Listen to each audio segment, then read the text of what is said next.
Toto je 5 krajín s najvyššou infláciou v minulom roku. Tak čo myslíš, kto je v top 5? Fúha, tam by som typoval nejaké firmy, ktoré nemajú euro, lebo tie majú vysokú infláciu. Ja neviem, Poliaci povedzme? Poliaci tam sú na 5. mieste s priemernou infláciou 4%. Aj keď si spomínal, že tie, ktoré nemajú eurá, že budú teda nižšie, ale sú tam aj krajiny, ktoré majú eurá a sú na vyššom mieste. Že majú vyššiu infláciu, napriek tomu, že majú... OK, Áno. dobre. OK, tak ešte skúsim takých, ktorí nemajú eurá. Ja neviem, Rumúni povedzme. Rumúni tam sú, oni sú na 3. mieste a majú 4,5% priemernú infláciu. Skúsim ešte moje šťastie s tými, ktorí majú tiež inú menu ako sú eurá, povedzme Češi. Česi nie sú v top 5, oni sú až na 8. mieste a majú priemernú infláciu 3,4%. Wow, takže majú svoju českú korunu a napriek tomu je tam tá inflácia nízka. OK.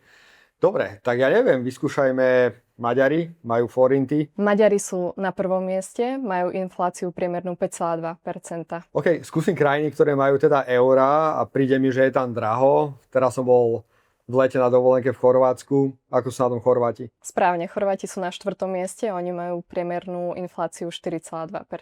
No a kde mám pocit, že to v jednom kuse rastie Slovensko. Dúfam, že tam nie sme v tejto peťke. Samozrejme, že tam sme na 2. mieste a je to 4,8% priemerná inflácia za minulý rok. Tak už chápem, prečo mi to prišlo také drahé na Slovensku všetko.